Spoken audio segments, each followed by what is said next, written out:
Hi friends, welcome to Victoria Victor kitchen. இன்றைக்கி night dinner என்ன பண்ண போகிறேன்றதான் பார்க்க போகிறோம். தோசை மாவு எடுத்து வச்சுருந்தேன், ஃப்ரிட்ஜில் அதை எடுத்து வெளியில் வச்சுட்டேன். இன்றைக்கி இந்த தோசையோட ஒரு தேங்காய் சட்னி தான் அரைக்க போகிறேன். இது வந்து ரொம்ப சிம்பிளாக இருக்கும் இந்த சட்னி, ஆனால் ரொம்ப டேஸ்ட்டாகவும் இருக்கும். இது வந்து கேரளா ஸ்டைலில் பண்ணுறது, அதான் நான் இன்றைக்கி பண்ண போகிறேன். இப்போ நான் வந்து ஸ்டவ் ஆன் பண்ணி தோசைக்கல் வச்சுக்கிறேன்.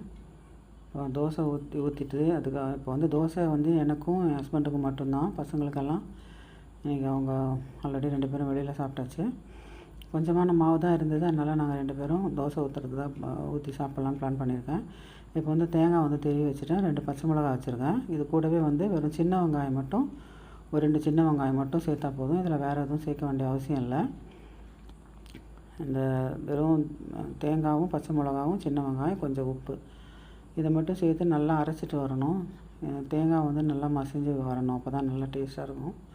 அதுக்கப்புறமா தேங்காய் எண்ணெய், கடுகு, கருவேப்பிலை போட்டு இதை தாளிச்சிடணும். ஆனால் கொதிக்கக்கூடாது இந்த சட்னி, கொதிக்காமல் அப்படியே உடனே தாளித்த உடனே வந்து இறக்கி வச்சிடணும். அப்போ தான் அது நல்லா டேஸ்ட்டாக இருக்கும். இன்றைக்கி வந்து மத்தியானம் வந்து லஞ்சு பண்ணலை நான் நேற்று வந்து நான் மீன் குழம்பு பண்ணியிருந்தேன், நைட் அதே இருந்தது.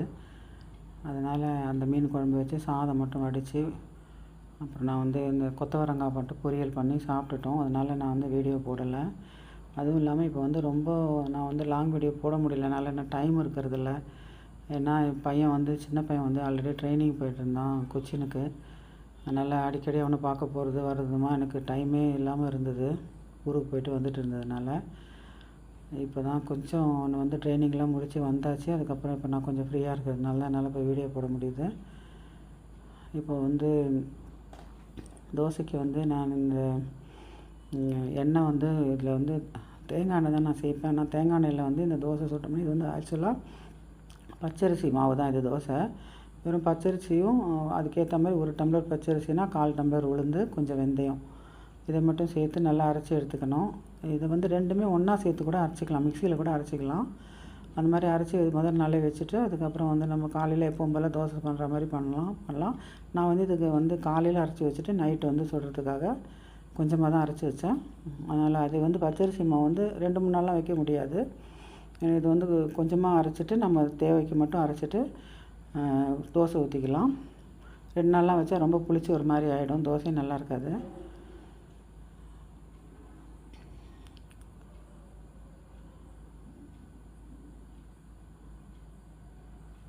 இப்போ தோசைகள் வந்து எனக்கு கொஞ்சம் பழசாகிடுச்சு, வேறு வாங்கணும். இதில் வந்து டெய்லி எல்லா தோசையும் ஒரு தோசை எடுக்கும்போதே தண்ணி நல்லா ஊற்றிட்டு அதை வந்து இது பண்ணால் தான் தோசையே வருது. வேறு தோசைக்கல் வந்து பர்ச்சேஸ் பண்ணணும். இது வந்து நான் இந்த ப்ரெஸ்டீஜ் மாடல் தான் இது வந்து 700 இந்த கல். இது வாங்கினதுக்கு ரொம்ப வேஸ்ட்டு, ஒரு 3 மாதம் கூட வரலை. கொஞ்சம் இது வந்து கஷ்டமாக தான் இருக்குது தோசையெல்லாம் எடுக்கிறதுக்கு.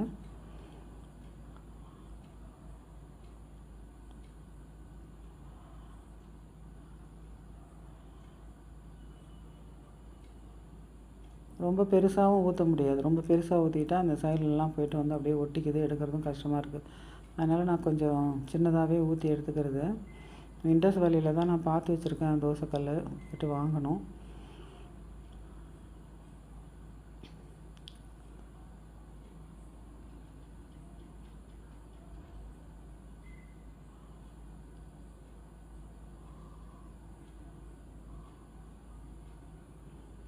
ஒவ்வொரு தடவையும் தோசை எடுக்கும்போதும் அந்த தண்ணி தெளித்து நல்லா தொடச்சி விட்டால் அதுக்கப்புறம் தான் தோசையே வருது.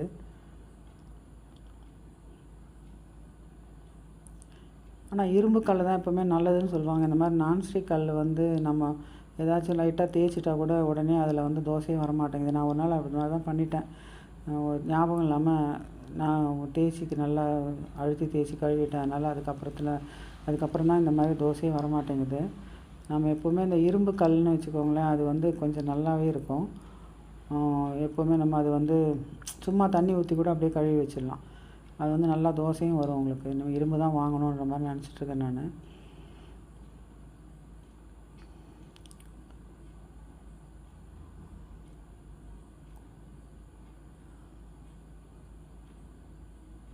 இங்கே வந்து நல்லா மழை பெய்துட்ருக்கு இந்த ஈவினிங் டைமு. இப்போ 2 நாளாகவே ஈவினிங் ஆகும்போது கொஞ்சம் மழை வருது. ஆனால் மத்தியானம் டைம்லலாம் ரொம்ப புழுக்கமாக இருந்தது. நைட்டு வந்து இப்போது நல்லா மழை பெய்யறதுனால கொஞ்சம் சீக்கிரமாக சிம்பிளாக ஒரு டிஃபன் சாப்பிட்டுட்டு படுத்துடலாம் அப்படிங்கிற மாதிரி நான் தோசை ஊற்றிட்டுருக்கேன். இப்போ சட்னிக்கு வந்து நான் எல்லாமே சேர்த்து தேங்காய், பச்சை மிளகா, சின்ன வெங்காயம் 2 போட்டு அரைச்சி எடுத்துகிட்டு வந்துட்டேன். நல்லா மிக்ஸி ஜாரில் சேர்த்து அரைச்சாச்சு. இப்போ வந்து இதை தாளிக்கிறதுக்கு ரெடி பண்ண போகிறேன்.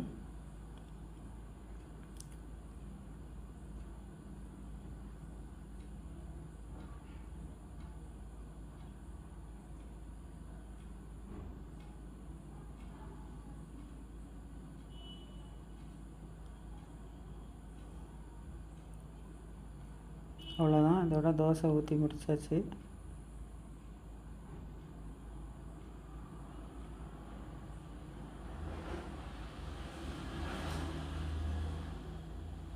பச்சரிசி தோசை மாவு வந்து தேங்காய் எண்ணெய் தான் ஊற்றணும். அப்போ தான் அதுக்கு நல்ல ஒரு டேஸ்ட் கொடுக்கும்.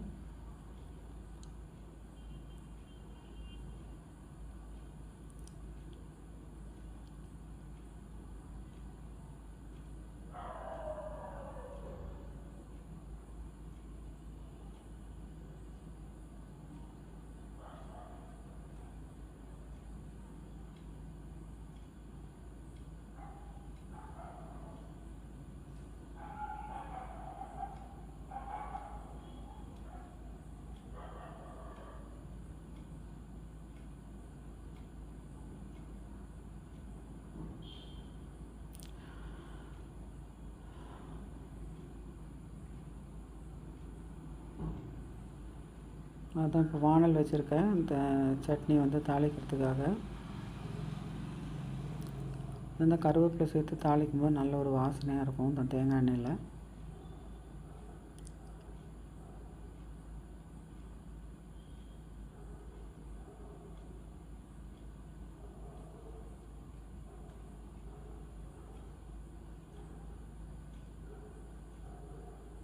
ஒரு ஸ்பூன் அளவுக்கு தேங்காய் எண்ணெய் சேர்த்துருக்கேன்.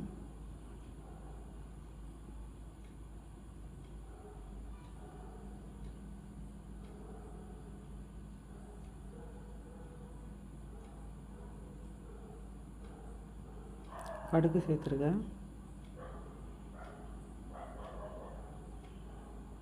சட்னி அரைச்சிட்டு வந்ததை அதில் தேவையான அளவு உப்பு சேர்த்துக்கிறேன்.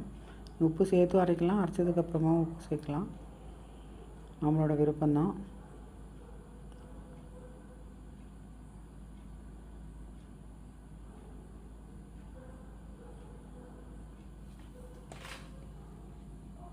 கருவேப்பிலையும் சேர்த்தாச்சு. இந்த கருவேப்பிலை வந்து ரொம்ப வாடக்கூடாது. அந்த பச்சை கொஞ்சம் லைட்டாக இது ஆகும்போதே நம்ம ஸ்டவ் ஆஃப் பண்ணிடணும். நான் ஸ்டவ் ஆஃப் பண்ணிட்டேன். இதுக்கப்புறம் நான் அரைச்சி வச்சுருக்கிறேன் இந்த சட்னி எடுத்து அதில் சேர்த்துடலாம். சேர்த்துட்டு அதை வந்து உடனே நம்ம மாற்றிடணுன்னா அந்த சூடில் வந்து அது கொதிச்சிடும். கொதிச்சிட்டா அந்த டேஸ்ட்டே மாறிடும். கொதிக்கவே கூடாது.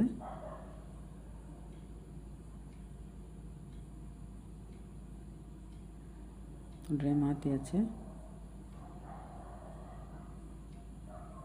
பாருங்கள், வானலே நல்லா சூடாக இருக்குது. அதில் வந்து வச்சுட்டோம்னா ஒரு 5 நிமிஷம் அப்படியே அது ஒரு மாதிரி ஆகிடும். அதனால் உடனே எடுத்து மாற்றிடணும். இப்போ வந்து இன்றைக்கி டின்னர் இதுதான். நாளைக்கு மறுபடியும் இன்னொரு வீடியோவில் சந்திக்கலாம்.